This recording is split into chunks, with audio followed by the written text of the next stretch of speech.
2017-র আমার সকল সহযোদ্ধাদের উদ্দেশ্যে এই অডিওটা করছি। অনেকদিন পর কিছু কথা বলবো। আশা করি তোমরা সকলে ভালো আছো। অনেকেই প্রায় ম্যাক্সিমাম জনই স্কুলে জয়েন করে নিয়েছো।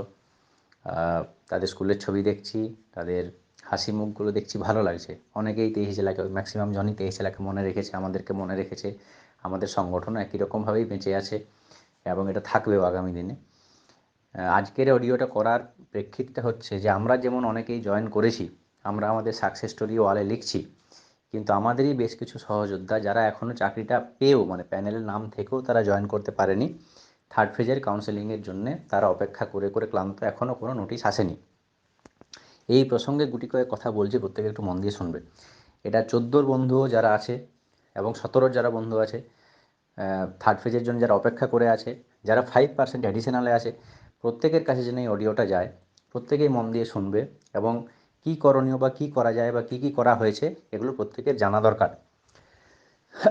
প্রথম কথা হচ্ছে যে থার্ড ফেজের কাউন্সেলিংটা প্রত্যেকে আমরা ভেবেছিলাম যে এটা কিন্তু হয়ে যাবে, হয়ে যাওয়ার কথা ছিল, কারণ যে দ্রুততার সঙ্গে প্রথম এবং দ্বিতীয় ফেজটা হলো, তৃতীয় ফেজটাও সেই হিসাবেই হয়ে গেলে তাহলে আর অসুবিধা হতো না, সকলেই জয়েনটা করে যেত। কিন্তু যে কোনো কারণবশতই যারা স্টেট কাউন্সিলিংয়ে পড়লো, তাদের একটা চাঙ্কে পর্ষদ এখনও পর্যন্ত করাতে পারেনি বা করায়নি, যেটাই বলবো। কারণ করাতে চাইলে মোটামুটি সময় কিন্তু পর্ষদের হাতে ছিল, যদি যদি যুদ্ধকালীন তৎপরতায় করানো হতো তাহলে কিন্তু ছিল। মাঝে একবার হাওয়া উঠলো যে 23 স্টেটের রেজাল্ট বেরোবে, তারপরে ওনাদের ওই খেলা ছিল, মানে স্টেট লেভেল যে খেলা বহরমপুরে, এইসবগুলো ছিল, হয়তো সেসবের জন্য খানিকটা সময় যেতে পারে, কিন্তু তবুও এই কয়েকটা 500-600 ছেলে হয়তো আর ম্যাক্সিমাম আছে, তো এই কয়েকজনকে একটা কাউন্সিলিং করাতে একদিনে এটা ডেকে নেওয়া যেত, কিন্তু হয়নি। এখন ব্যাপারটা ভাবো, আমরা যারা জয়েন করে নিয়েছি, অনেকে মাইনে পেয়েছে, অনেকে কিছুদিনের মধ্যে মাইনে পাবে, তাদের মানসিক অবস্থা একরকম। আর যারা হকের চাকরিটা পেয়ে নিয়েও এখনও পর্যন্ত জয়েন করতে পারেনি, তারা কীরকম একটা মানে দোদুল্যমান অবস্থায় দিন কাটাচ্ছে। মানে চাকরি তাদের হবেই, এটা শিওর, এটা নিয়ে কোনো মানে কোনো অসুবিধাই নেই, কিন্তু তবুও পশ্চিমবঙ্গ তো মানে কেস কাছারি নিয়ে চাকরি, সবার এটা টেনশন হচ্ছে। এই প্রসঙ্গে যারা থার্ড ফেজে যারা আছো তাদের উদ্দেশ্যে আমি কয়েকটা কথা বলি। প্রথম কথা হচ্ছে যে মনের মধ্যে এটা ঢুকিয়ে নাও, চাকরি কারো বাবার ক্ষমতা নেই যে তোমাদের কাছ থেকে কেড়ে নেয়। পৃথিবীর যত কেসই হোক, পৃথিবীর যত কেস হোক, এটা আমি জোর গলায় বলছি, থার্ড ফেজে যারা আছো, মানে যারা এই প্যানেলে আছে, তাদের কারো চাকরি এখানে যাবে না। আমি 5% অ্যাডিশনাল বাদ দিয়ে বলছি, কিন্তু এদের প্রত্যেকের চাকরি হবে। কেন হবে, এত জোর গলায় কেন বলছি? এটার সাথে অনেকে জুড়ে ফেলছো যে তাহলে 20-22-এর মামলা আছে, 3929-এর মামলা আছে, এইগুলোর সাথে যদি এদিক ওদিক হয়ে এখানে কিছু হয়ে যাবে নাকি? না, এটা হবে না। 3929 একটা আলাদা গল্প, 20-22 একটা আলাদা গল্প, আর এই প্যানেলটা একটা আলাদা গল্প।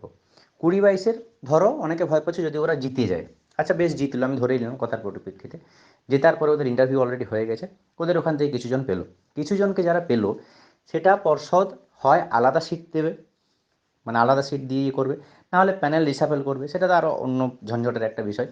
কিন্তু তাহলে এরা বাদ যাবে এটা কী করে? যারা স্টেট কাউন্সিলিংয়ে আছে তারা অনেকেই, যারা জেলায় জেলায় চাকরি পেয়েছে, তার থেকে র্যাঙ্কে এগিয়ে, এটা নতুন করে আমার বোঝানোর কিছু নেই, তারা নিজেরাও এটা জানে। থার্ড ফেজে যারা আছো, মানে ধরো কেউ 1500 তার র্যাঙ্ক হয়েছে স্টেট ওয়াইজ, অথচ 3000-এর ছেলে হয়তো সে চাকরি করছে, তার কারণ তার জেলায় ভ্যাকেন্সি ছিল আর এর জেলায় ভ্যাকেন্সি ছিল না, কিন্তু মেরিট লিস্টটা তো হয়েছে স্টেট ওয়াইজই। সুতরাং এটা কখনোই হবে না, যদি তারা চাকরি না পায় তাহলে এই যতজন চাকরি করছে সবার চাকরিটাই প্রশ্ন চিহ্নের মুখে চলে আসবে। তাই এটা চিন্তার প্রথম কথা মাথা থেকে ঝেড়ে ফেলে দাও যে আমাদের চাকরিটা কি আর হবেই না। চাকরি প্রত্যেকের হবে, হয়তো একটু ডিলে হচ্ছে। এবার এই ডিলের অ্যাকচুয়ালি কারণ কি সেটা আমাদের পক্ষেও জানা সম্ভব হয়নি, পর্ষদ এখানে কী ভাবছে, কেনই বা এটা অকারণে ঝুলিয়ে রেখে দিল, চাইলে কিন্তু পর্ষদ করে নিতে পারতো, এইটুকু সময় মোটামুটি পর্ষদ পেয়েছিল। এবার এখানে 23 জেলা নিয়ে অনেকে বলছে 23 জেলা কী করবে। দেখো, আমি ব্যক্তিগতভাবে এবং আমার 23 জেলার অনেকেই, আমরা আমাদের তরফ থেকে যতটুকু ক্ষমতা আমরা চেষ্টা করেছি। কীরকম ক্ষমতা, যে ধরো খবরাখবর নেওয়া যে কী হচ্ছে, বা একাধিকবার যারা থার্ড ফেজে আছো, যেমন আমাদের মহিদুল হোসেন, তাকে চেনো, মহিদুলদাই থার্ড ফেজে ফেজে পড়ে আছে, ওর এখনও হয়নি। তাহলে মহিদুলদা 23 জেলার একজন অ্যাক্টিভ মেম্বার। মহিদুলদা আরও কয়েকজন মিলে তোমরা ভেতরে গেছে, আমরা ভেতরে যাতে কথা বলে তার কিছু ব্যবস্থা করে দেওয়া, এই সমস্ত কিছু যা কিছু করার খবর নেওয়া, পর্ষদের উকিলের সাথে কারোর মাধ্যমে কথা বলা, এই সমস্তগুলো আমরা করেছি। এবারে এগুলো করেও আলটিমেট তো মানে আমাদের, আমরা বলবো আর সঙ্গে সঙ্গে নোটিফিকেশান দিয়ে দেবে এইরকম কিন্তু আমাদের হাতে নেই, এরকম ক্ষমতা আমাদের নেই, ঠিক আছে?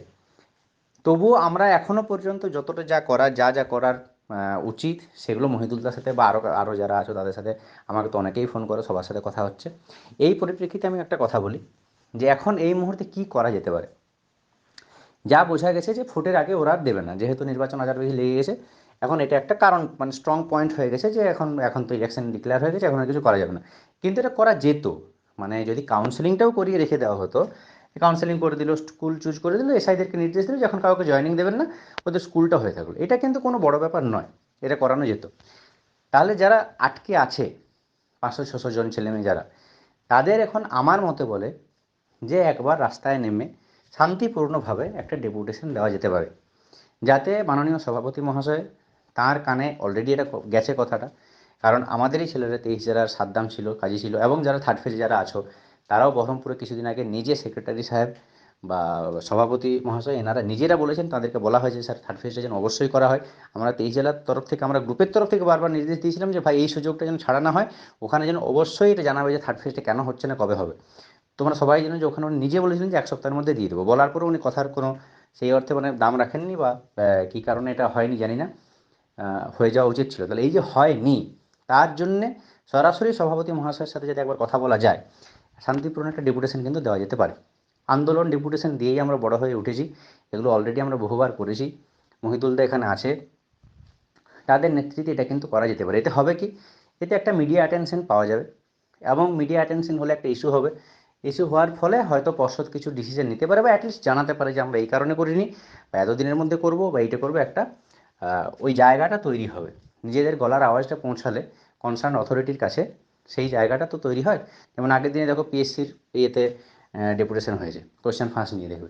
তো এটা কিন্তু দরকার, রাস্তায় নামাটা কিন্তু দরকার, অবশ্যই শান্তিপূর্ণভাবে এবং ভ্যালিড আর্গুমেন্ট নিয়ে এই জিনিসটা কিন্তু আমরা করা যেতে পারে আমাদের, এবং আমাদের করার এটা অধিকার আছে। এটা হলো 1 নম্বর কথা। এবং এখানে আমি বলবো যারা 5% অ্যাডিশনালে আছো, তারাও এই আন্দোলন যদি হয় বা ডেপুটেশন যদি হয়, তারাও এটায় সাপোর্ট করো। 23 জেলার প্রত্যেকটা সহযোদ্ধা এটায় যতটা ভাবে ইনভলভ হয়ে সাপোর্ট করা যেতে পারে সেটা নিশ্চয়ই করবে। এবং 5%-এর করতে এই কারণেই বলবো যে যদি ভোটের আগে এই থার্ড ফেজের কাউন্সেলিংটা হয়ে যেত, তাহলে কিন্তু ভোটের এই 1-2 মাস যে সময়টা যেত, তার মধ্যে যারা যারা জয়েন করলো করলো, না করলে তখন তারপরে আবার ফাইনালি এই 5%-এর টোটাল লিস্টটা বের করে নিয়ে দেওয়া যেত। মানে যত তাড়াতাড়ি এই থার্ড ফেজে কাউন্সেলিংটা রিলিজ হবে, মানে কাউন্সেলিংটা কমপ্লিট হবে, তত 5%-দের জন্য মঙ্গল। এটা নিশ্চয়ই বুঝতে পারছি যে এইগুলো হয়ে গেলে তারপরে একটা সার্টেন টাইম দেওয়া থাকলো যে এর মধ্যে জয়েন হলো, যারা জয়েন করলো না তাদের সিটগুলো ভ্যাকেন্ট হলো, এবং সেগুলো পরপর পরপর সিরিয়াল ওয়াইজ 5%-দেরকে দেওয়া যাবে। আমার মনে হয় এটা 5%-এ যারা আছো তারাও সবাই মিলে আলোচনা করে একটা পর্ষদকে কিন্তু জানানো যেতে পারে। এই কাজগুলো আপাতত করা হোক। আমরা আমাদের তরফ থেকে যারা আছি তারা যা যাভাবে সাহায্য করা দরকার, যা যাভাবে গাইড করা দরকার, আমরা নিশ্চয়ই করব। তার সাথে এটাও একটা কথা বলবো যে অনেকেই মানে এত প্যানিকড হয়ে যাচ্ছ। একটা মেয়ে, তার বাবা ফোন করেছিলেন, সে তো মনে হয় সেন্সলেস হয়ে গেছিলো, কদিন আগে আমাকে ফোন করেছে। এতটাও কিন্তু প্যানিকড হওয়ার মতো কিছু নেই, মানে আহ, অনেক কিছু, মানে এর থেকেও খারাপ খারাপ সিচুয়েশান আমরা পেরিয়ে এসেছি। এটা কোনো খারাপ সিচুয়েশনই নয়, অ্যাটল কোনো খারাপ সিচুয়েশন না। আমি আবার বলছি, হ্যাঁ, খুব বেশি হলে 1 মাস বা 2 মাস হয়তো চাকরিটা পেতে দেরি হবে। আমি জানি যে আমি চাকরি পেয়ে গেছি বলে হয়তো ভাবছি তুমি পেয়ে গেছো, আমাদের কষ্ট কী বুঝবে, আমি কিন্তু বুঝছি। আমি বুঝেই বলছি যে এই 2 মাসটা কিন্তু খুব কষ্টের, খুব একটা উৎকণ্ঠার 2 মাস, এটা সত্যি কথা। কিন্তু এটার জন্য অজ্ঞান হয়ে যাব, বাবারে আমি মরে যাব, এরকম ভাবার কিন্তু কিছু নেই। চাকরিটা তোমার প্যানেলের নাম আছে, চাকরি হতেই হবে, চাকরি দিতেই হবে।